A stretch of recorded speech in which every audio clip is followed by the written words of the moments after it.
Fall means many things. The little squirrels wave their bushy tails and start gathering their nuts.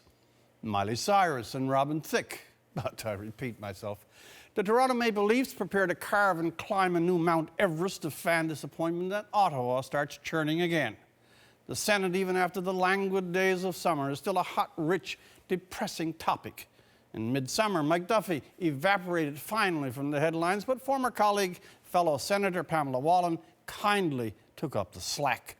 Her monstrous $140,000 misestimation of expense claims was right up there with that British lord who charged taxpayers for cleaning his moat. There are no moats in Saskatchewan, but we may wonder, what if there were?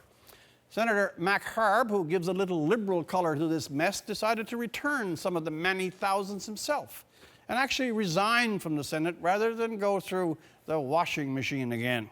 It has also been noted this was a good way to guard his Senate pension.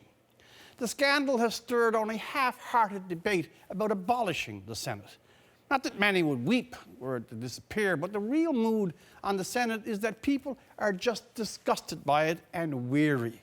It has become the perfect bumbling symbol of everything they despise about politics and politicians.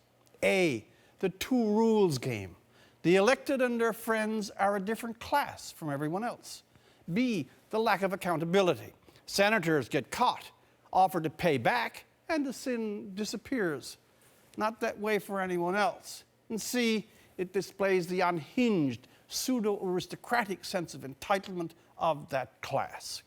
The scandal and its symbolism have damaged Stephen Harper more than anything previous. It hits him where it most hurts: his competence, his judgment, the promise of accountability, and even on law and order. For it was more than the appointing of Wallin and Duffy.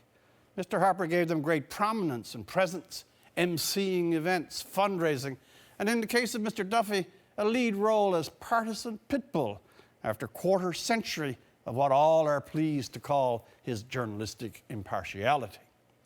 The self-inflicted wound, as Mr. Harper has learned, frequently cuts the deepest. And with the RCMP and Auditor General having a go at it, this scandal will linger and linger. Naturally, what hurts him, by its nature, helps Trudeau and Mulcair. But there will be no grand leap across the trenches on this issue alone. It's difficult to see where it actually makes people move towards Thomas Mulcair, nor is the Senate fiasco moving a public disenchanted and depressed about politics in general to lighting any bonfires for another Trudeau at 24 Sussex. Finally, the Senate affray is Ottawa to the sad letter. All ego and entitlement. Another example of a party that championed ethics out of power, laying waste to them in, and this one has no season, self-interest always at the head of the line. For The National, I'm Rex Murphy.